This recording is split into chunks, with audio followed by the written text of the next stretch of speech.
Bonjour à tous et à toutes, j'espère que vous allez bien, j'espère que vous vous portez bien. Aujourd'hui, on va parler de la santé du cœur. On va parler de prévention, bien sûr. Vous le savez, moi je suis physiothérapeute ici au Québec, si vous préférez kinésithérapeute de l'autre côté de l'Atlantique. Vous le savez aussi que c'est un sujet qui m'intéresse, tout ce qui touche la prévention.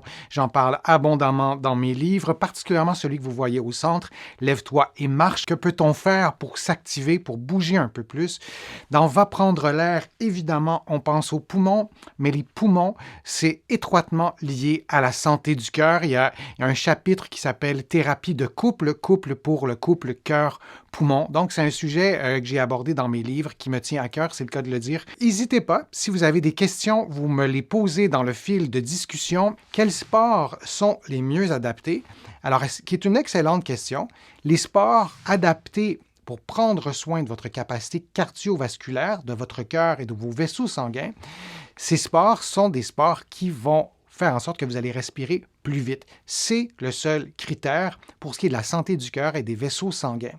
Maintenant, quand on parle d'adapter les exercices, là, le mot « adapter » est aussi intéressant pour la personne. Et je vous présente sur ma chaîne des vidéos, par exemple, qui sont adaptées à différentes capacités physiques. Et il y a une vidéo qui vous présente des exercices cardiovasculaires et vous précédez votre séance d'une période d'échauffement. Là, vous voyez 120 secondes. Cette vidéo-là vous présente des exercices à faire en position assise parce que je sais que plusieurs d'entre vous ne pouvez pas faire des exercices debout en raison de la douleur, par exemple. Alors, moi, je ne vous oublie pas et je vous propose aussi des exercices que vous pouvez faire en position assise. Alors, on est dans la période d'échauffement et là, je vais avancer un petit peu la vidéo. Et là, on est dans des mouvements avec les bras. Donc, on peut travailler nos capacités cardiovasculaires, cardio-respiratoires en position assise. Il s'agit de bouger plus ou moins rapidement les bras et de le faire suffisamment longtemps. Comment on peut adapter les sports? Bien, d'abord, en respirant plus vite et ensuite, en choisissant une activité physique qui nous plaît. Les personnes qui ont une maladie pulmonaire obstructive chronique, qui ont de la douleur chronique, je sais, vous êtes nombreux et nombreuses à souffrir de cette douleur chronique. Les personnes qui ont des limitations fonctionnelles, on doit trouver des activités cardiovasculaires parce que le fait d'avoir un problème additionnel, une comorbidité, souvent, c'est un risque de sédentarité. Donc, c'est une spirale négative. On a de la douleur chronique, on bouge moins, notre capacité cardio-respiratoire descend et d'avoir une bonne capacité cardio-respiratoire, une bonne santé musculaire, ça nous arme, ça nous outille aussi, par exemple, pour avoir moins de douleurs chroniques. Alors, c'est une pierre deux coups, sinon trois coups. Ensuite, on peut faire aussi des exercices au sol. Alors là, je vous montre l'exercice du pont et là, je vais avancer la vidéo. Il y a vraiment plusieurs déclinaisons. C'est une de mes vidéos qui s'intitule quelque chose comme 12 déclinaisons de l'exercice du pont. Là, je l'ai fait lentement. C'est la vidéo qui vous présente les exercices, mais vous pouvez le faire sur le pied. Vous pouvez les faire avec des élastiques, vous voyez, entre les cuisses. Vous pouvez le faire de plusieurs façons. Vous pouvez aussi ajouter un coussin d'équilibre, comme vous allez voir dans quelques instants, si je ne me trompe pas. Oui, c'est ça. Les faire sur un pied et le faire rapidement, le faire beaucoup plus vite. Et en faisant ça, vous allez accélérer les battements de votre cœur, vous allez être couché sur le dos, si dans votre cas, c'est plus facile.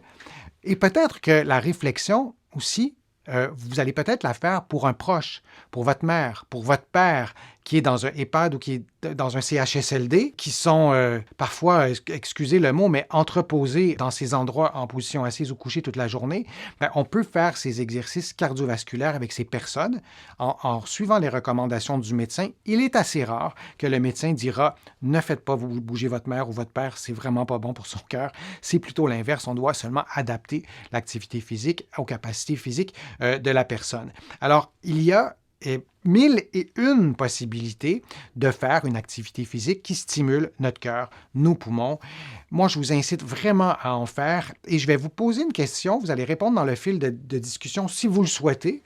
Quelle est votre activité cardiovasculaire préférée? Et moi, je suis convaincu que de voir tout ça défiler, ça peut nous aider aussi à se prendre en main, à se dire, bon, c'est aujourd'hui que je commencerai par 5 minutes, 10 minutes, peut-être le faire avec une autre personne aussi que vous aimez bien, peut-être que ça vous aidera aussi. Lorsque vous faites une activité physique et vous pouvez parler à quelqu'un pendant cette activité, ou vous pouvez chanter, disons, c'est que l'intensité n'est pas soutenue et peut-être même pas modérée. Alors, on peut le faire comme ça. On peut aussi le faire en mesurant son rythme respiratoire ou sinon en prenant son pouls ou la vitesse de ses battements cardiaques, peu importe comment on le fait, vous pouvez les mesurer vous-même. Là, on a déjà parlé de ça. Vous placez votre index à un endroit stratégique de votre poignet, vous sentez votre pouls et vous comptez sur 15 secondes et vous multipliez ensuite par 4. Et on peut le faire aussi avec des appareils connectés. Parfois, ça va plus vite. Et il y a des appareils aussi qu'on peut acheter spécifiquement pour ça qui mesurent notre pouls. Et ce qui va se produire dans votre corps et dans votre cerveau, et ce qui est absolument génial, c'est qu'on finit par le savoir, le sentir, et vous aurez de meilleurs résultats. Et lorsque vous faites une activité physique, idéalement, vous tentez de le faire 3 à 4 fois par semaine. On est vraiment toujours dans la réflexion sur comment prendre soin de son cœur et de ses vaisseaux sanguins. Et de le faire 3 à 4 fois par semaine, vous aurez un effet d'entraînement. Si vous le faites seulement une fois par semaine, si vous allez marcher avec un club de marche une fois par semaine, est-ce que c'est inutile pour prendre soin de votre cœur? Bien sûr que non, ce n'est pas inutile. Mais est-ce que c'est la meilleure façon de le faire? La réponse, c'est non. C'est vraiment préférable de le faire 3 à 4 fois par semaine pour prendre soin de la santé de votre cœur, de vos vaisseaux sanguins, et vous pourrez comme ça peut-être prévenir des maladies cardiovasculaires. Et ce qui est assuré, c'est que si tout le monde faisait ça, il est assuré que nos systèmes de santé se porteraient pas juste notre santé à nous. Nos systèmes de santé fonctionneraient. Je vous parle souvent de prévention. Il y a Francine qui pose la question, comment savoir si on pousse trop ou non? Souvent, j'ai mal au cœur et des tremblements après le cardio. Lorsqu'on a des symptômes comme des tremblements, des maux de cœur après avoir fait du cardio, c'est pas normal. Donc, vous consultez votre médecin. La première partie de votre question, comment savoir si on se pousse trop ou non? D'abord, c'est d'y aller progressivement. Si vous êtes habitué à faire une activité physique, vous sentez probablement si vous vous poussez trop ou non. Parfois, on a de la difficulté à savoir lorsqu'on ne fait pas régulièrement une activité physique. Se fier à sa respiration, c'est probablement une bonne idée, comme je vous l'ai décrit.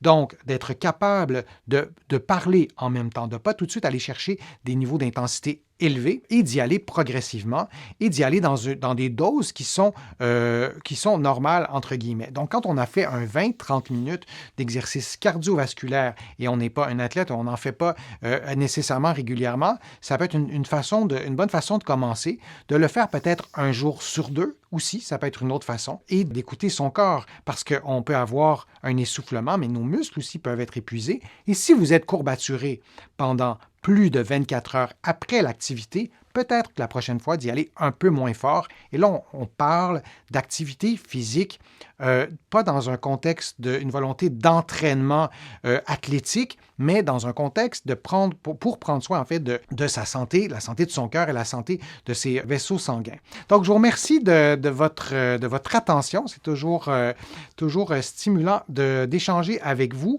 Je vous invite aussi à me faire des suggestions de direct, des suggestions de vidéos. Je vous prépare des nouveaux formats de vidéos dans les prochaines semaines ou les prochains mois. Donc, ne vous gênez surtout pas. Vous pouvez aussi trouver mes livres en librairie partout au Canada.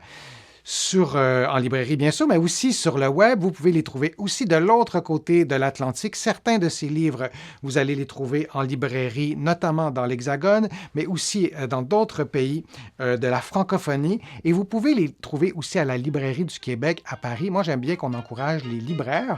Et la Librairie du Québec à Paris tient tous mes livres. Et plusieurs d'entre eux, vous allez pouvoir les trouver en personne ou les commander. Et sinon, eux vont les commander, pourront les recevoir peut-être quelques semaines plus tard.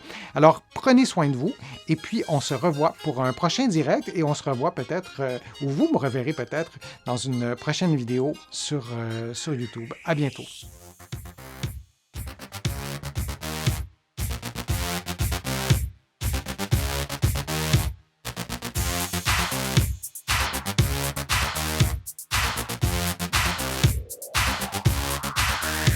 Shh.